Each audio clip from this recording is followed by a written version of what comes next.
Hello नमस्कार सत श्री अकाल अस्सलाम वालेकुम। केम छो, कैसे हैं आप लोग भाई और बहनों, देवी और सज्जनों।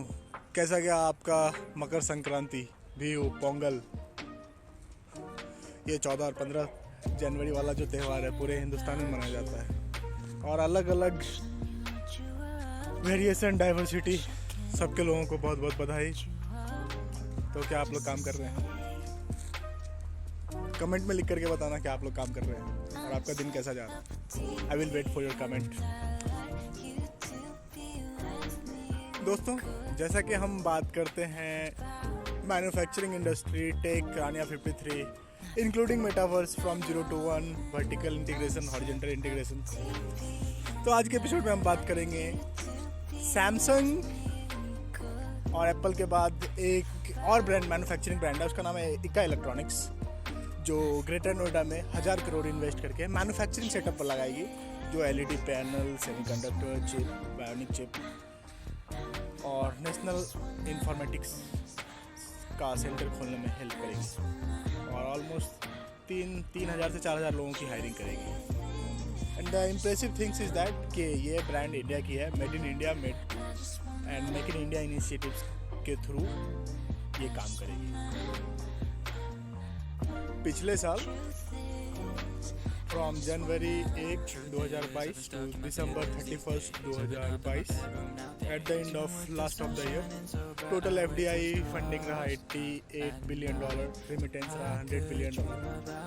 फॉलोड बाय दैट अभी के हाल फिलहाल में इंडियन स्टार्टअप कम्युनिटी, जो कि बैंगलोर, ग्रेटर नोएडा, आंध्र प्रदेश, तेलंगाना, हैदराबाद, इंक्लूडिंग जो टॉप इंडिया के जो स्टार्टअप इकोसिस्टम्स हैं, अभी तक जनवरी 2, 2023 से 14 जनवरी 2023 तक ऑलमोस्ट $324 मिलियन रेज कर चुके हैं, like Mubadala investment fund, PFI, MFI and different US ventures, जो कि अभी तक इस क्वार्टर के लिए ये that is good and positive sign कि स्टिल इंडियन विंटर।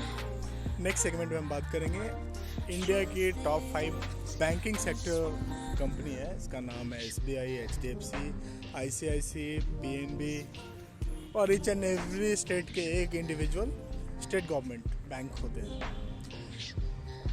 अभी तक कल के रिपोर्ट के according finance ministry of India और आरबीआई और HDFC security limited had released a data that after combining the ventures of HDFC Assets Management and HDFC Bank, it become the largest. HDFC Bank become the India's largest bank on the terms of service, transactions and assets management. और year on year इसका quarterly growth है, quarter on quarter growth है 11,527 crore and yearly on yearly growth है 30। इस साल मार्च के and में HDFC bank और HDFC एसेट्स मैनेजमेंट का कंप्लीट मर्जर हो जाएगा और डायरेक्टर एक रहेंगे, जो अभी दीपक पारेख सर हैं, और ईयर ऑन ईयर ऑलमोस्ट 40 से 45 हज़ार करोड़ का प्रॉफिट है और क्वार्टर ऑन क्वार्टर 11 से 12 हज़ार करोड़ का प्रॉफिट है। सबसे बेहतरीन बात यह है कि ये इंडिया की कंप्लीट प्राइवेट ब्रांड है बैंकिंग सेक्टर की, और पूरी दुनिया में इसका जो स्मूथ सीमलेस ट्रांजैक्शन है, नेटवर्किंग है, कंसर्निंग कॉन्टैक्ट्स एंड कॉन्टेक्स्ट जो है, ये that is better, efficient, effective and mind blowing. Specifically like जब हम एसबीआई में जाते हैं ना, तो कोई ना कोई बंदा जो है ना लंच कर रहा होता है। एचडीएफसी, आईसीआईसी और एक्सिस बैंक और जो नेक्स्ट जो रिमेनिंग 5 बैंक है ना, उसमें लोग लंच पे नहीं जाते हैं। सबसे अच्छी बात यह है, तो आप ट्रस्ट कर सकते हैं इस ब्रांड पे।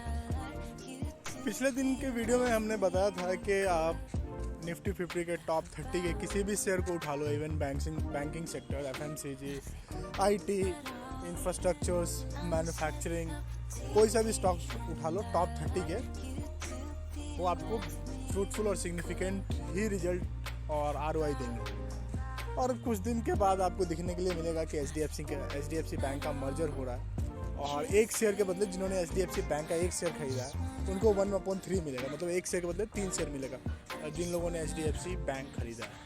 And the best thing is that कि इंडिया में बैंकिंग सेक्टर और फिनटेक और फाइनेंस का जो मैनेजमेंट है और इन्वेस्टमेंट है, that is more and more significant, impactful, and directly and indirectly it will hitting the growth of economy, which is more leveraging for the country development. जब हम बिहार का नाम लेते हैं तो आपके दिमाग में क्या आता है? Doctor, IAS, engineer, researcher, scholar, zero, Aryabhata, politics? नहीं, सबसे पहले पॉलिटिक्स आता है, उसके बाद सब कुछ है. But the thing is that कि अब शायद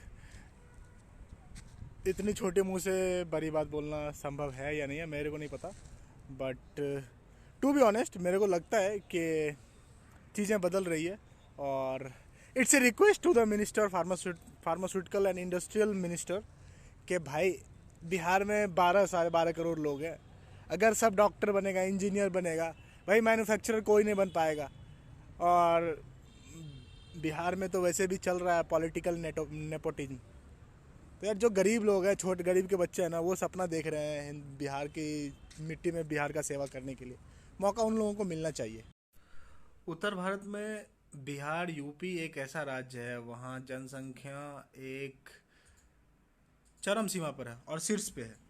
और वहाँ के लोगों को एजुकेट करना, affordable education, skilful life style, healthy mindset, nutritions और हेल्थ केयर की अफोर्डेबिलिटी और अवेलेबिलिटी करवाना, इट्स ए फंडामेंटल राइट. और मेरे को नहीं मालूम लोग कैसे सोचते हैं, बट जब मैं देखता हूँ अधिकारों की बात होती है, विचारों की बात होती है, तो बिहार के नेता वो लॉलीपॉप चुसवा देते हैं. गाना था लॉलीपॉप लागे लू. बट पिछले 70-72 सालों में देश की आज़ादी के बाद जो भी नेता आए सत्ता में, सब ने मिलके लॉलीपॉप चुसाया है. मेरे को नहीं मालूम. पूरे हिंदुस्तान में $5 trillion economy, business, startup, funding, investment, creativity, entrepreneurship का एक होर लग गया है. लाइक आप स्टार्ट कीजिए राजस्थान, गुजरात, महाराष्ट्र, कर्नाटका, केरल, तमिलनाडु, तेलंगाना, आंध्र प्रदेश, छत्तीसगढ़, रायपुर, उड़ीसा, कलकत्ता, फिर उधर नॉर्थ ईस्ट के 7 स्टेट हैं, उधर दिल्ली में ग्रेटर नोएडा, एनसीआर, हरियाणा, उधर यूपी के कुछ पार्ट में, सारी जगह ये एंटरप्रेन्योरशिप, बिजनेस, स्टार्टअप, फंडिंग का होर लगा हुआ है. लेकिन बिहार में ये बिहार के लोगों का या बिहार के निवासियों का या बिहार के लोगों के लिए एक बुरा दिन है कि वहाँ के एक शीर्ष पर के नेता जो है ना, जातिगत जनगणना करवा रहे हैं. भैया, देश की आज़ादी के 75 साल हो गए. कब तक लोगों को लूटोगे, बांटोगे, काटोगे, या फिर से उस पर जो ना सत्ता पे काबिज करोगे? यार अब तो शिक्षा, सुरक्षा और रोजगार की बात करो यार.